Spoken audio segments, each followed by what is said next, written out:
전능하신 하나님, 새일에 새일을 행하실 하나님의 역사하심을 기대하며 우리의 결단과 결심을 내어놓고 시작한 지 벌써 3주가 지나고 있습니다. 하나님 아버지, 오늘도 복된 주일 주님의 전에서 아버지께 마음껏 찬양하며 기도하게 하신 하나님께 영광과 찬양을 올려드립니다. 성령께서 친히 이 예배를 주장해 주시고 우리들의 마음은 활짝 열고 신령과 진정으로 예배드리며 은혜 받게 하옵소서. 하나님 아버지 참 감사합니다. 새해도 우리 교회가 복음으로 교회를 새롭게 세상을 이롭게라는 표 속에 시작을 합니다. 우리들 한 심령 한 심령이 먼저 변화를 받아 세우고 결심하고 결단한 것들을 성령의 도우심을 의지하여 실천해가는 행함이 있는 한 해 되게 도와주시옵소서.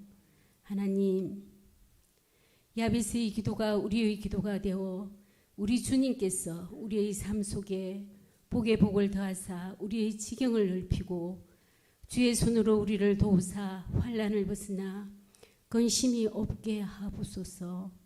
하나님 아버지, 우리는 너무나 약하고 어리숙고 부족함을 알기에 더욱 영적 긴장감을 가지고 아버지께 나아갑니다. 하나님, 우리의 심령 속에 성령 하나님을 날마다 경험케 하옵소서. 그리하여 믿음의 열매가 열려지길 원하옵나이다. 우리의 삶들이 온전히 하나님 앞에 쓰임받을 수 있도록 주님 저들을 세워주시옵소서. 하나님, 이 세상은 너무나 어지럽고 혼탁하고 시끄러움 속에 하나님 탄식할 수밖에 없고 요동할 수밖에 없지만 우리의 모습은 주님 그 모습에 주저할 것이 아니라 이 혼란을 넘어 일하시는 전능하신 하나님을 믿고 기도하며 우리 주님 때문에 당당하게 하나님의 자녀로 살아가게 하옵소서. 하나님, 우리 교회에 세워주신 여러 기관들과 부스를 통하여 사명을 주셨는데 모든 게 멈춰져 있습니다. 새해에는 모든 부스들이 하나님 아버지 활발하게 하나님 아버지 그 부스들이 일할 수 있도록 하나님 강건하게 하나님 일들을 잘 감당할 수 있도록 지혜와 능을 더하여 주시옵소서. 하나님 아버지, 특별히 우리 자녀들 하나님 지켜주시옵기를 원합니다.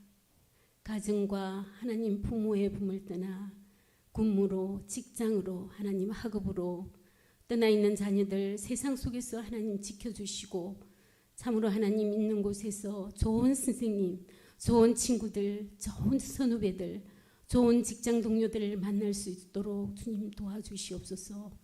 늘 주님께서 좋은 동력자를 허락하시어 하나님과 동행하며 기도하며 하나님 앞에 더 가까이 가는 우리의 자녀들이 될 수 있도록 우리의 가족들이 될 수 있도록 도와주시옵소서. 하나님 차가운 이 계절에 하나님 아버지 물질로 어려운 이들, 하나님의 육신에 연약한 이들, 하나님 소외되어 하나님 외로운 이들을 찾아주시고 하나님 살펴주시고 치료하여 주시옵소서. 사랑의 하나님 아버지, 이 시간 목사님 귀한 말씀 전하실 때 성령의 능력으로부터사 강건함을 더하여 주시옵소서. 듣는 우리들의 하나님 영적인 귀와 눈이 하나님 온전히 열리게 하시고 주님 만나는 귀한 시간 되게 하여 주시옵소서.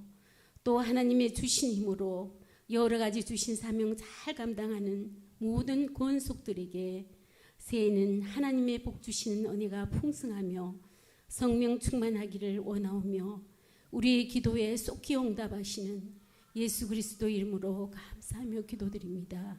아멘.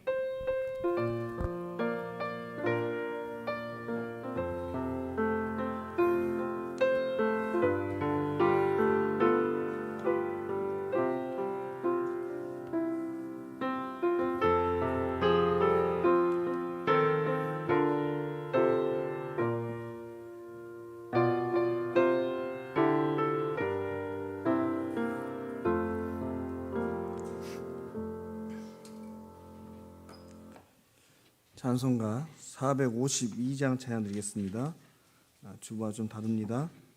찬송가 452장 찬양 드리겠습니다.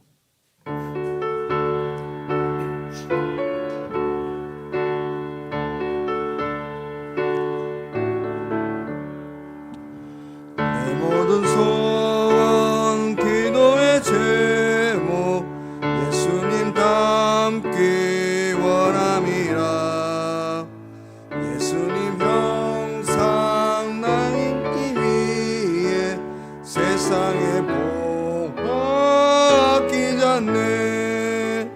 예수님 닮기 내가 원하네. 날 구원하신 예수님은 내 마음속에 지금 거둬사 주님의 영상 인치소서.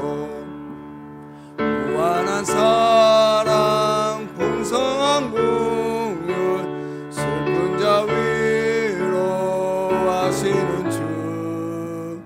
길은 죄인 부르는 예수 그 영상 담게 하옵소서. 예수님 닮기 내가 원하네. 날 구원하신 예수님을 내 마음속에 지금 거둬사 주님의 영상 인치소서. 겸손한 예수 거룩한 주님 원수의 멸시 참으시사 우리를 위해 고난을 받은 구주를 닮게 하옵소서. 예수님 닮기 내가 원하네. 날 구원하신 예수님을 내 마음속에 지금 거둬사 주님의 영상 인치소서. 하나님 말씀은 누가복음 19장 1절부터 8절까지입니다. 신약성경 128조 지난주에 보았던 말씀 한 번 더 보겠습니다. 누가복음 19장 1절부터 8절까지 말씀입니다. 누가복음 19장 1절부터 8절. 예수께서 여리고로 들어가 지나가시더라. 삭개오라 이름하는 자가 있으니 세리장이요 또한 부자라. 그가 예수께서 어떠한 사람인가 하여 보고자 하되 키가 작고 사람이 많아 할 수 없어 앞으로 달려가서 보기 위하여 돌무화과 나무에 올라가니 이는 예수께서 그리로 지나가시기에 되밀어라. 예수께서 그곳에 이르사 쳐다보시고 이르시되 삭개오야 좋게 내려오라. 내가 오늘 내 집에 유하여야 하겠다 하시니 급히 내려와 즐거워하며 영접하거늘 무사람이 보고 수군거려 이르되 저가 죄인의 집에 유하러 들어갔도다 하더라. 삭개오가 서서 주께 여짜오되 주여 보시옵소서. 내 소유의 절반은 가난한 자들에게 주겠사오며 만일 누구의 것을 속여 빼앗은 일이 있으면 내 갑절이나 갚겠나이다. 아멘. 한 번 더 기도하겠습니다. 하나님, 이 시간도 함께 말씀을 나누려고 합니다. 성령 하나님 함께 하셔서 깨닫게 하시고 크신 은혜를 누릴 수 있도록 인도하여 주시옵소서. 예수님의 이름으로 기도드립니다. 아멘. 지난 시간 우리 삭개오를 통해서 우리가 사람을 대할 때 어떠한 태도로 보아야 하는지에 대해서 살펴보았습니다. 삭개오, 그가 비록 사람들에게는 원망과 비난을 받는, 그래서 너무나도 이기적이고 자기중심적이며 거만할 것만 같았던, 그래서 스스로가 다른 사람들을 무시하고 멀리할 것 같아 보이는 그런 사람이었지만, 그런 사람이라고 할지라도 그 내면에는 누구보다 큰 아픔과 외로움을 가지고 있었다고 하는 것입니다. 그리고 이러한 사람들은 우리의 주변에도 여러 볼 수 있다고 하는 것이죠. 누가 봐도 근심 걱정 없이 살아가는, 여유롭게 살아갈 것 같은 그런 사람들에게도 고민거리는 있다고 하는 것입니다. 후회와 아쉬움이 있다는 것이죠. 바로 그런 삭개오를 위해서 우리 주님께서는 일부러 찾아가신 것입니다. 마치 사마리아 여인을 만나기 위해서 그 뜨거운 햇빛이 내려쬐는 낮 시간에 우물가를 찾으셨던 것처럼 오늘 또 이 여리고 그것도 삭개오의 마을을 지나가신 것이에요. 물론 그곳이 접경지대이기도 하고 그래서 통관이 많아서 여러 각지의 사람들이 드나드는 곳이라고 할지라도 그래서 복음이 퍼져가기에 적당한 곳이라고 하지만 그럼에도 불구하고 굳이 삭개오가 있는 그 마을로 지나가신 것은 특별한 이유가 있는 것인데 바로 이 사마리아 여인을 앞서 사마리아인을 만나기 위해서 가셨던 것처럼 오늘 또 삭개오를 만나기 위해서 이 마을로 일부러 지나가신 것이에요. 바로 오늘 이런 말씀 가운데 우리는 우리 주님이 어떤 분이신지를 다시 한번 생각하게 됩니다. 바로 소외되고 그 심령이 아픈 그런 사람들에게 늘 찾아와 주시는 분이라고 하는 것이죠. 우리 주님은 언제나 홀로 외로이 아파하는 그 사람을 위로하시는 하나님이세요. 그러므로 사랑하는 여러분, 오늘 또 이러한 주님의 마음을 본받아서 하나님의 대리자로 살아가는 저와 여러분 또한 주변의 어려운 사람들을 늘 살피고 돌아보아야 하는 것입니다. 특별히 코로나로 삶의 영역이나 또 영적인 영역에서 여러 어려움을 겪고 있는 성도들 또 우리의 이웃들을 돌아보시면서 우리 안에 있는 그 선입견이나 편견들을 지우고 우리의 마음이 같든지 그렇지 않든지 그러니까 나와 친분이 있든지 그렇지 않든지 관계없이 주님의 마음으로 그들을 찾아가야 하고 그들이 주님 앞에 나올 수 있도록 기로를 열어주는 세례 요한과 같은 역할들을 감당해야 한다고 하는 것이죠. 그러면 오늘 말씀에 또 계속해서 오늘 말씀에서는 예수님을 만난 뒤에 그 삭개오의 모습을 다시 또 살펴보기를 원하는데 지난 시간에 삭개오는 예수님을 보기 위해서 나무 위로 올라갔다고 했습니다. 여러분 사실 삭개오는 다른 의도가 없었어요. 그저 예수님이 어떤 분인지 직접 한번 보고 싶었을 뿐입니다. 그래서 혹자들은 그가 호기심이 많아서 예수님을 보기 위해서 나무 위에 올라갔을 것이다 이렇게 말을 합니다. 그런데 여러분 이 호기심이라는 것도 사실은 관심에서부터 시작되는 것입니다. 바로 삭개오는 예수님에 대해서 관심이 있었던 것입니다. 예수님에 대한 소문을 듣게 되었고 그 소문대로 역시 어떠한 분인지 궁금했던 거예요. 그래서 그 예수님의 말씀을 듣고 싶었고 직접 확인하고 싶었던 것입니다. 바로 그러한 궁금증이 그로 하여금 나무 위까지 체면을 불구하고 모든 것들을 내려놓고 나무 위까지 올라가게 했던 거예요. 여러분 오늘 이 시간 우리가 먼저 생각해 보아야 할 것은 뭐냐면 저와 여러분이 하나님에 대해서 얼마나 알고 싶어 하는가 하는 것입니다. 여러분 믿음은 들음에서 난다고 했습니다. 그리고 그 들음이라고 하는 것은 관심에서 시작되겠지요. 주님을 믿는다고 해서 모두가 주님에 대해 관심을 가지는 것은 아닙니다. 주님에 대해서 관심이 있어야 그 하나님에 대해서 또 예수님에 대해서 더 깊이 더 분명히 알고 싶어 할 때 그 주님이 만나지는 거예요. 뭐 우리가 1년, 2년 신앙생활을 한 것이 아니라 수없이 많은 날 동안 또 수없이 많은 설교자들을 통해서 또 수없이 많은 성경 공부들을 통해서 말씀을 들었다고 하지만 그럼에도 불구하고 우리는 계속해서 듣고 새로운 하나님을 발견하고 전에 알았지만 잊어버렸던 또는 잃어버렸던 그 뜨거운 심령들을 회복해야 하는 것입니다. 여러분 사람은요 그것이 무엇이든 오래 하다 보면 그래서 그것이 익숙해지다 보면 그 이유와 목적을 잃어버리고 맹목적으로 또 습관적으로 그것을 하는 경우들이 많이 있습니다. 그리고 신학이라고 하는 것은 더더욱 그렇죠.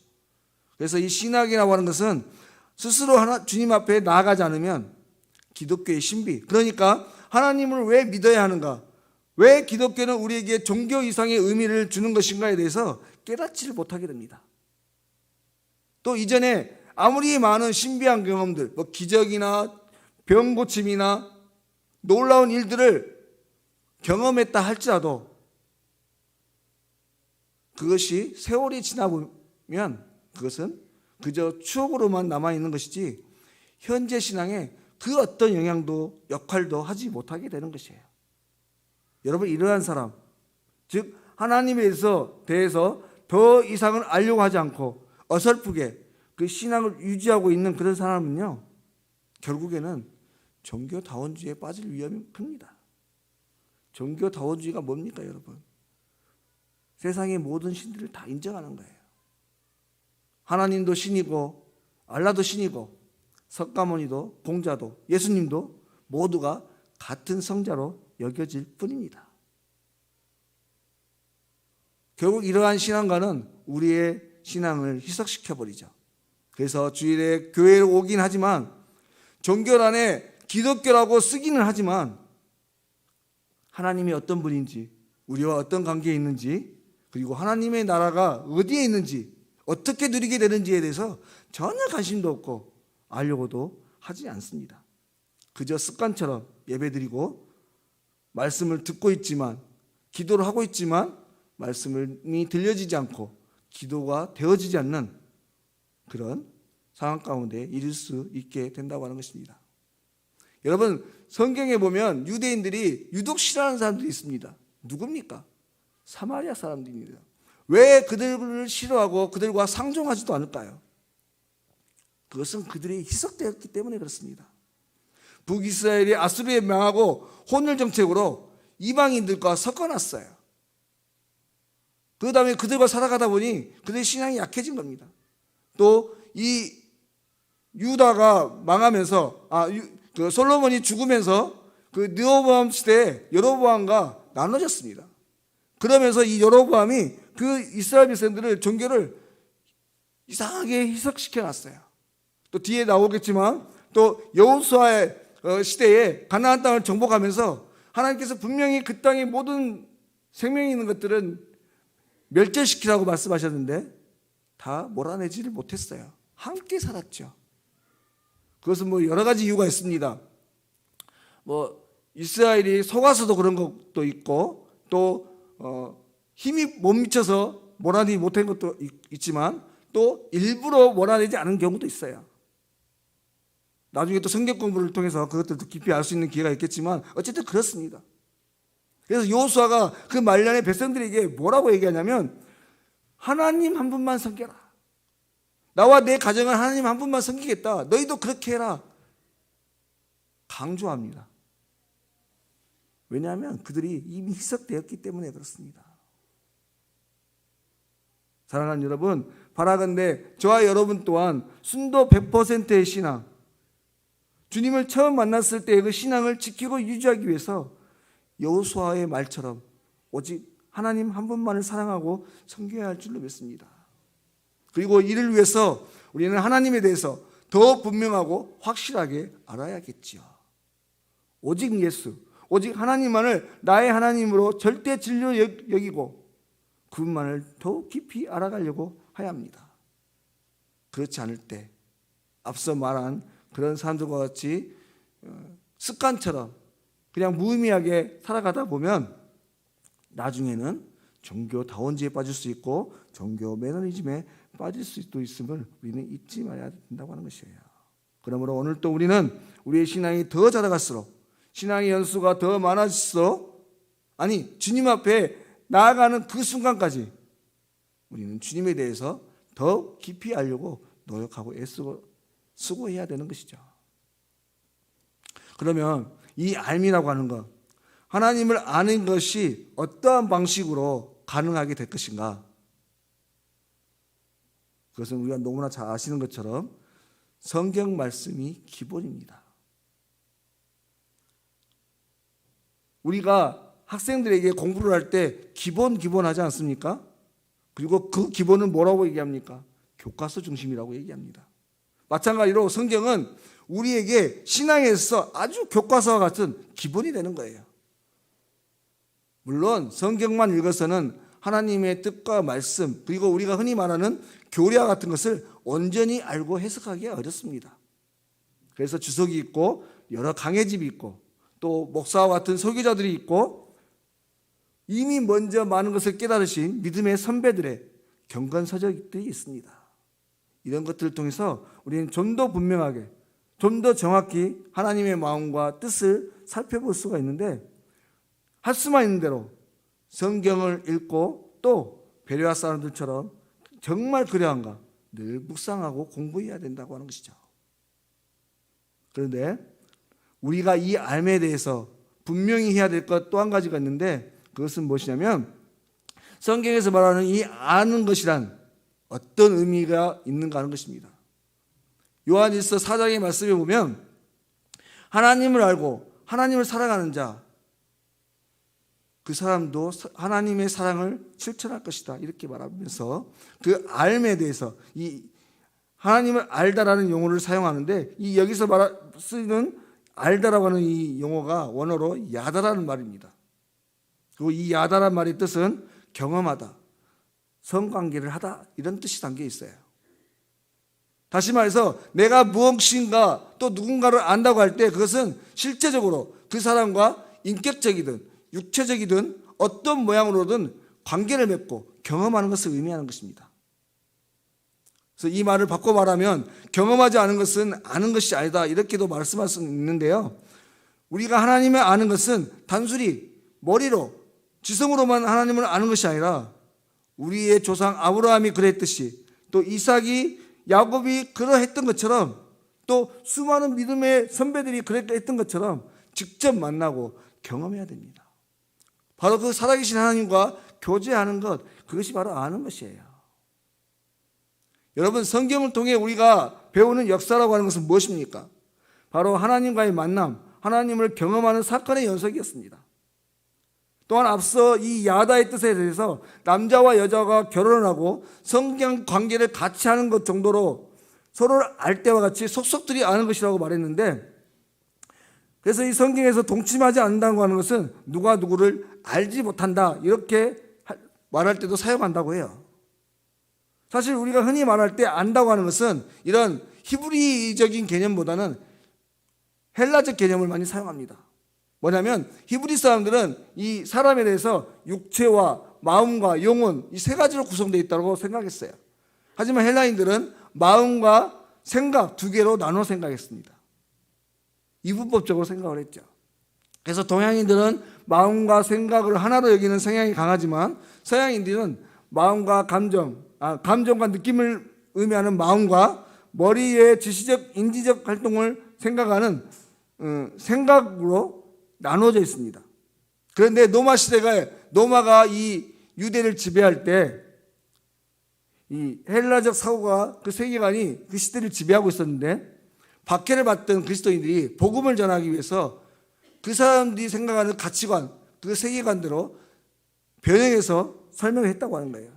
그러다 보니 결국에 지성과 이성을 이용한 하나님에 대한 설명이 이루어지게 되었습니다. 그리고 이것이 중세시대를 거쳐서 신학으로 발전하게 되었죠. 그래서 한편 신학이라고 하는 것은 그저 지식적으로 하나님을 알기 위해서 배우는 그런 단순한 학문으로 치부되기도 했습니다.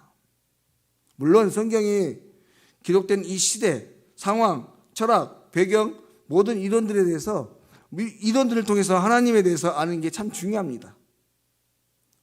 오늘날 신학과 교리, 우리의 신앙체제가 형성되는데 결정적인 도움이 되기 때문에 그렇죠. 그래서 앞서 말한 대로 우리는 할 수만 있는 대로 성경에 대해서 또 성경의 역사에 대해서 성경 속에 비춰진 하나님에 대해서 우리는 공부해야 돼요. 하지만 이러한 지식이 많다고 해서 하나님을 온전히 다 안다고 할 수가 없다는 것입니다. 앞서 말씀드린 대로 경험되지 않은 지식, 그것은 무의미하기 때문에 그래요. 여러분, 제 아무리 많은 정보를 가지고 우리 지금 대통령인 문재인 대통령을 우리가 안다고 해보십시오. 여러분, 그것이 정말 문재인 대통령이 어떤 분인지 우리가 아는 겁니까? 그분과 직접 얘기해 보지 않고 그분과 함께 시간을 보내보지 않고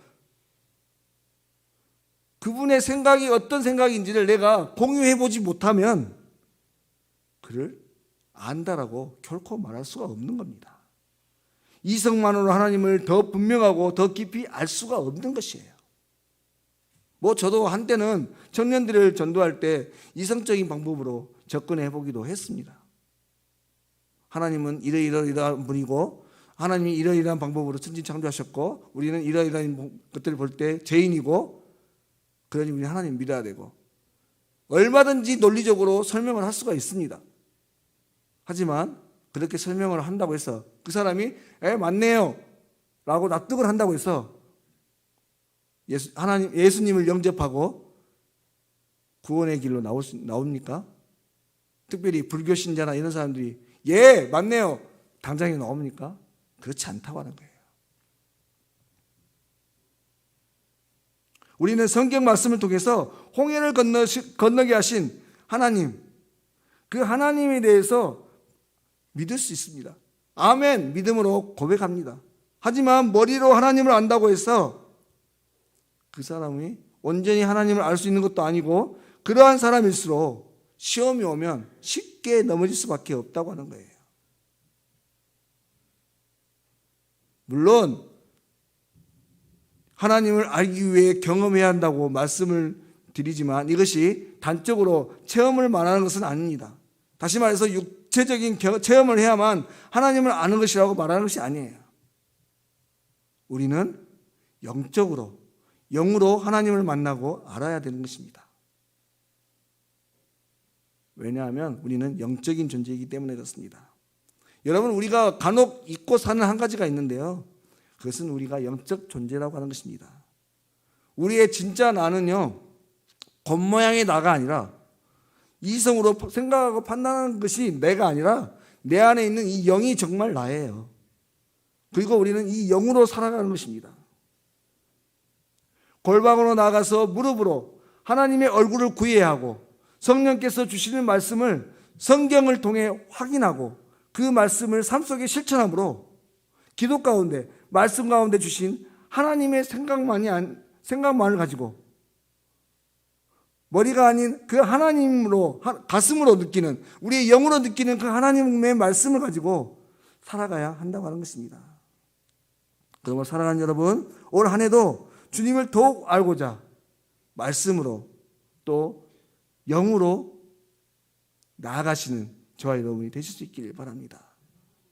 그런데 여러분, 이를 위해서, 그러니까 하나님을 만나는 삶을 위해서 우리가 가져야 될 정말 중요한 태도 한 가지가 또 있는데요. 그건 뭐냐면 앞서 여호수아의 말씀을 나눴던 것처럼 나와 내 집은 오직 하나님만 섬기겠다, 하나님의 말씀대로 하나님의 가르침대로 살아가겠다 결단하며 나아가야 된다고 하는 것입니다. 그리고 이것은 무엇보다 성령을 통해서만 가능함을 우리는 잊지 말아야 돼요. 세상에 제 아무리 깊은 영적 통로를 다녀온 사람이라 할지라도, 그러니까 꿈이나 환상으로 천국을 보았다, 지옥을 보았다, 여러 가지 경험을 해보았다 할지라도 내게 직접 말씀하신 성령 하나님, 그 성령 하나님과 함께 공유되지 못하면 그것은 무의미한 것이 됩니다. 앞서 말씀드린 것처럼 세월이 지나면 잊혀질 수밖에 없어요. 무뎌지는 것입니다. 그러나 우리는 매일매일 삶 가운데서 성령 하나님을 초청하고 그 성령 하나님이 우리 안에 충만하시도록, 성령이 우리가 함께 동행하시도록 늘 바라고 소원하고 그렇게 간구하며 나아가야 하는 것입니다. 그렇게 될 때 우리의 삶이 오늘 삭개오가 예수님을 보기만 했음에도 불구하고 예수님께서 내려와라, 오늘 내 집에 들어가겠다, 그 말 한마디에 180도 변해서 자신의 모든 것들을 다 내놓고, 여러분 오늘 말씀 보십시오. 그렇게 돈이 중요하고 물질이 중요했던 그 사람이 자기의 가진 재산을 다 내놓겠다고 그렇게 고백하고 있습니다. 여러분, 이것만큼 삭개오에게 정말 위대한 변화는 없는 거예요.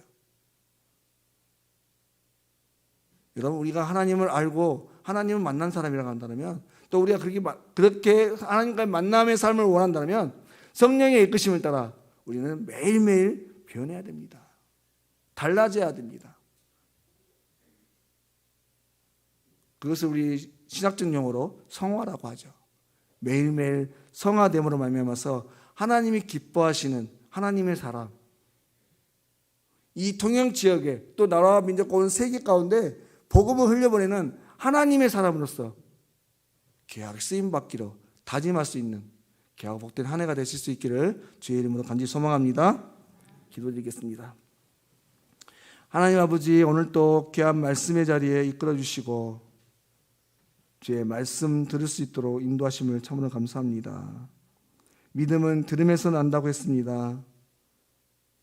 바라건대 하나님, 자꾸 말씀을 듣게 하여 주시고 영으로 이성으로 주님을 더욱 깊이 알아 어떤 사단의 시험에도 흔들리지 않는, 세상 그 어떤 것과도 희석되지 않는 순도 100%의 신앙, 그 귀한 신앙으로 하나님께 영광 돌리고 날마다 새로운 영적 교감을 통해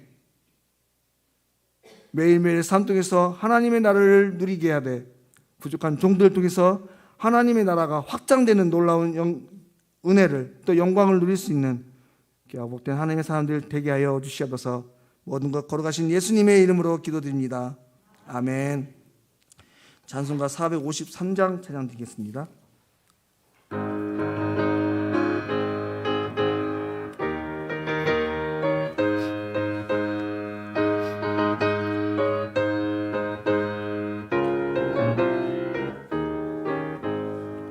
예수를 알기 원하는 크고도 넓은 은혜와 계속해 주신 사랑을 간절히 알기 원하는 내 평생의 소원, 내 평생의 소원, 계속해 주신 사랑을 간절히 알기 원하는 성령이 스승 되셔서 진리를 가르치시고 거룩한 뜻을 깨달아 예수를 알게 하소서.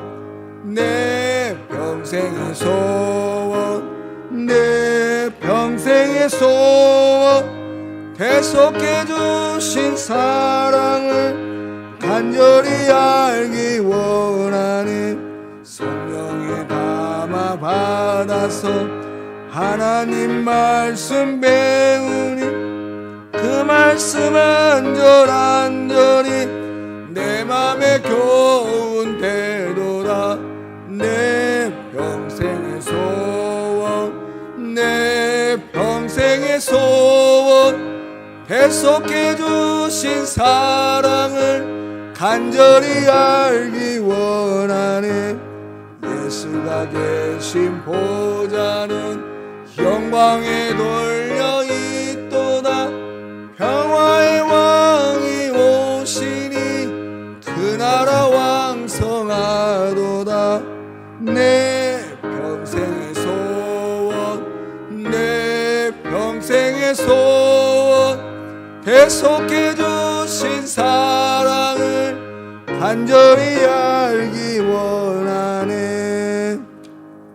아멘. 교회 소식 주보를 참고하시길 바랍니다. 소면 집사님 김미역 참기름 판매금으로 장학금 해주셨습니다. 연말 정산이 필요하신 분들 사무실에 신청해 주시기 바랍니다. 1월 함께 나눌 기도 제목들 믿음으로 살아가는 한 해가 되게 하소서. 사랑으로 서로를 섬기는 우리 교회가 되게 하옵소서. 하나님께서 맡겨주신 사람들과 함께하는 교회가 되게 하옵소서. 항상 우리 자신을 돌아보게 하옵소서.